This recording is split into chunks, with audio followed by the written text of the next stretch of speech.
Last time out, Cliff doggedly pursued evidence that a ranch foreman named Hutch McKinney was killed on South Fork nearly 3 decades prior. That paid off when all signs pointed to Jock Ewing being the murderer. So now we have a billionaire on trial.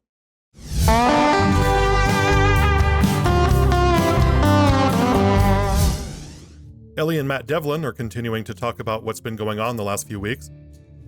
The notorious DEV says that she shouldn't feel guilty about falling in love behind Jock's back, but she rightly points out that she hasn't fallen in love. She just enjoyed the attention from a man after the mastectomy. At the courthouse, there's a media circus. Jock's bail has been set at a paltry $10,000 due to his standing in the community, but still, I'm mad as hell, boy. At the hospital, Digger is out of his stupor and asking for a drink. Instead, Cliff proudly tells him that he had Jock Ewing arrested for murder. Pam immediately jumps to Jock's defense and storms out. Hotshot Houston attorney Scotty Demarest arrives to prep the family for the trial. He won't rule out any other suspects, except for Bobby, who wasn't born yet. And out of this group here, only one, just one, could not have killed Hutch McKinney, and that's Bobby. Because he was busy getting born. This brings up the problem of the incredibly vague birth date and age of Bobby Ewing. His passport says he was born in 1950. Murdo Ferris places the Hutch McKinney murder right after the election of Dwight D. Eisenhower in 1952. It was 1952. Eisenhower just beat the pants off of that Stevenson guy. It's really important that you get this right in front of the jury, Demarest. If there are inconsistencies in the story, the jury's gonna know something's up. This is Bush League. Bush League, Demarest. Ahem. Demarest's big defense strategy is, well, it was statistically probably another person. Now you step outside of this room and you take the entire population over 28 years old, and that's the number of people who could have killed Hutch McKinney. This is the best defense lawyer in Texas, huh? No wonder they execute so many people. Well, Your Honor, we've got plenty of hearsay and conjecture. Those are kinds of evidence. Jock recounts the story of the fight between him and Hutch. Hutch was stealing cattle money and probably skimming off the top too, so Jock went to the saloon, got drunk, and fired him. Hutch tried to sucker punch him and got knocked on his ass. Sounds like Murdo Ferris was exaggerating when he said they nearly tore the place down. It was literally just 2 punches, and then Hutch stormed out, promising revenge. Jock says he confronted Hutch again at the South Fork bunkhouse, and they fought again. Jock admits to going into a blind rage, so Demarest says he probably won't be putting him on the stand. You think? The next morning, Jock and Ellie have an honest adult conversation about Matt Devlin. Jock was a little jealous of the time that she was spending with Devlin, but he also trusted her to do the right thing. She explains that she was flattered by the attention, even if now she feels like she led him on. No the she did not. She openly told him several times that she was just there to talk about business. Yes, she continued to talk to him after it was obvious he was being a lechy Louie, but she still had, business reasons to continue the conversation. We all understand why, Matt, I'm uncomfortable with this attention and don't want to talk to you anymore, go ahead and build your park, is not a tenable strategy, right? Jock asks what she learned in all of this, and she says she learned that she loves him and would never be unfaithful. This is a nice parallel to the Season 2 arc where Julie Gray returned and Jock learned the same lesson after his heart attack. In fact, they're the same basic stories throughout the season, only the roles were reversed. Anyway, this is a well-written scene and a nice moment in a storm of unpleasantness for the Ewings. Also, hot take, it's actually not only acceptable, but really important to feel desired by people who are not your significant other. I do not feel the need to elaborate on this at this time. JR gets a call that Sue Ellen has been picked up drunk off her ass in Fort Worth, so he and Bobby go to pick her up. After she sobers up, Sue Ellen accuses JR of wanting Jock to be found guilty so he can take over Ewing Oil again. JR rightly corrects her and says everything he does for his father.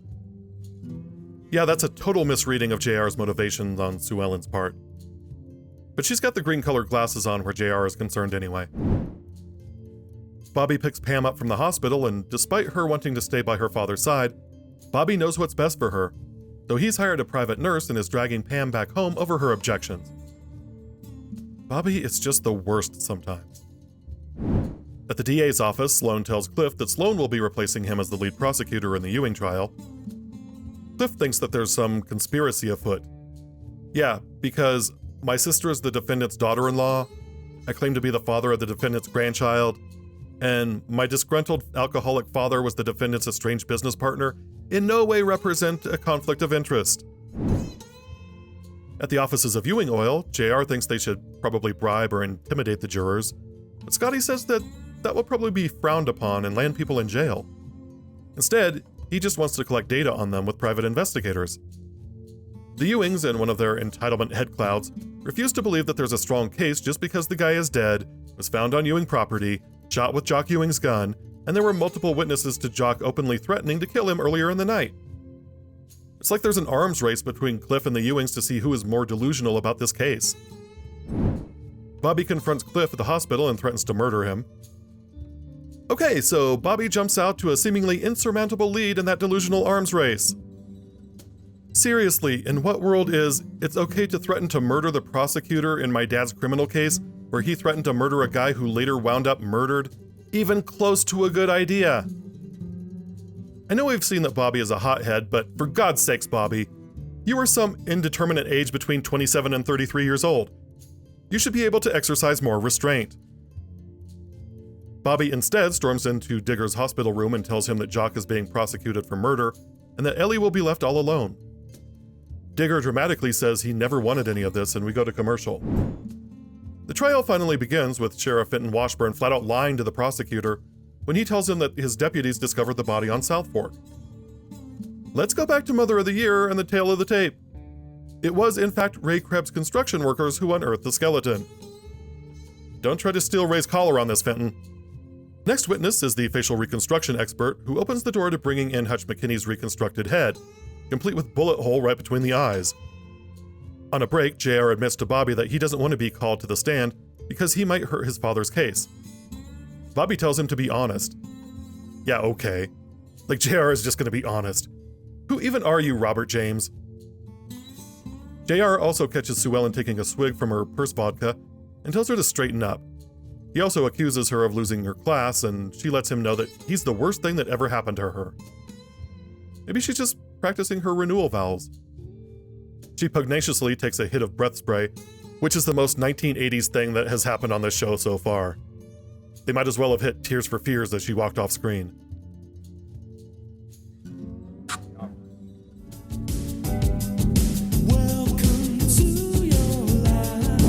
The defense establishes that Jock didn't try to obstruct justice. In fact, he was openly cooperating with the investigation. Digger's sister Maggie arrives at the hospital, and I'm going to be honest, I completely forgot she existed. JR does get called, and Sloan asks him to identify the murder weapon.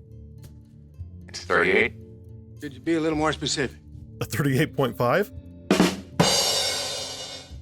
JR admits that the gun was given to Jock by Ellie's father, Aaron Southworth, as a symbol of his acceptance into the family. It became Jock's favorite gun. He loved it like the third son he never had. But then it disappeared and he stopped talking about it.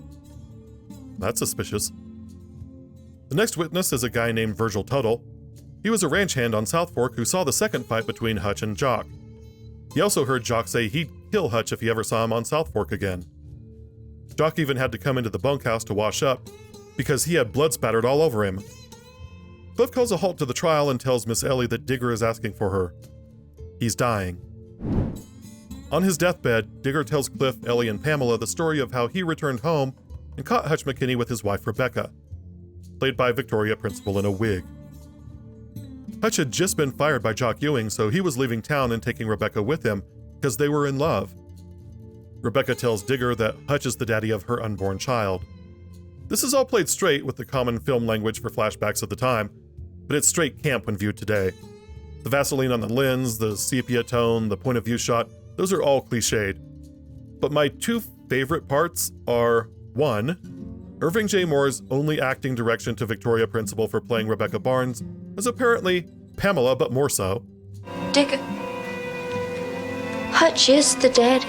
And number 2, Hutch McKinney standing behind her in a b-boy stance as she admits that he's the father. Yeah, boy! Digger calls Rebecca a whore, triggering a brawl between Hutch and him. Hutch is about to shoot him, but Rebecca jumps in to make the save. Digger grabs the gun, shoots McKinney in the face, and hides the body. Pamela asks about the baby, and of course it is her. She's not the daughter of angry, drunken wildcatter Digger Barnes at all. She's the daughter of angry, drunken horse thief Hutch McKinney. Yeah, boy! Digger tells her he loved her like his own before doing the death head turn to the side.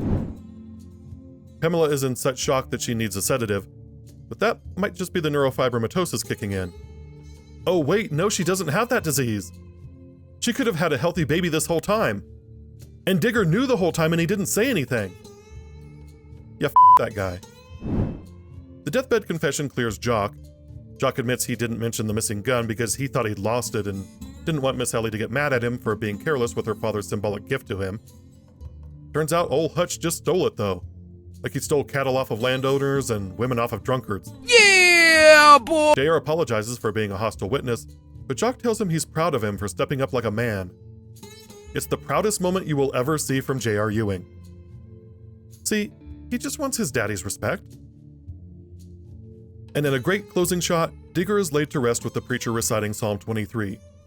And we see Cliff slowly isolate himself from the crowd. And we're out. Well, this is quite the turning point for the show. And it would have made sense for this to be the season finale, but Season 3 of Dallas goes hard. It's hard to stress just how much of a game changer the final revelations are. The original conceit of the show was that Bobby and Pam were the audience ID characters doing a whole Romeo and Juliet thing between two warring families. The last part is still on, but the dynamics between the rich Ewings and the poor Barneses is about to change drastically over the next few years, and it all starts right here. The trial, which made up the bulk of the last 2 episodes and a few potboiler scenes over the last half of the season, just sort of peters out. No grand revelation in front of the jury. The prosecutor just dismisses the charges off screen. That's a little disappointing given the build, but the same thing happened in the Julie Gray case. This episode also helps establish the Hutch McKinney diagonal, which measures how entertaining a piece of entertainment is against how much the audience has to turn off their brains to enjoy it. You will often hear fans of some piece of dumb mainstream entertainment chastising non-friends to turn off their brains and just enjoy it. But there's only so much you can turn off your brain until you're arguing that the Dana Carvey Turtle movie is a great piece of cinema. Am I not turtly enough for the Turtle Club? On the other end, you can get so pedantic that you're not able to enjoy the T-Rex paddock scene because you're too busy nitpicking where the goat's platform went. And if that's the case, I just feel sorry for you. But then there are the things that are somewhat closer to the line. Wait, R2-D2 knew the whole time? Wait, Apple wasn't a publicly traded company back in the 1970s? Hey, this movie has Kevin Spacey in it. The line is going to be different for everyone, based on their preferences and why they consume the media. And the funny part of it is, Marshall McLuhan, you don't know anything about Marshall McLuhan's work. Really? I happen to teach a class at Columbia called TV, Media, and Culture.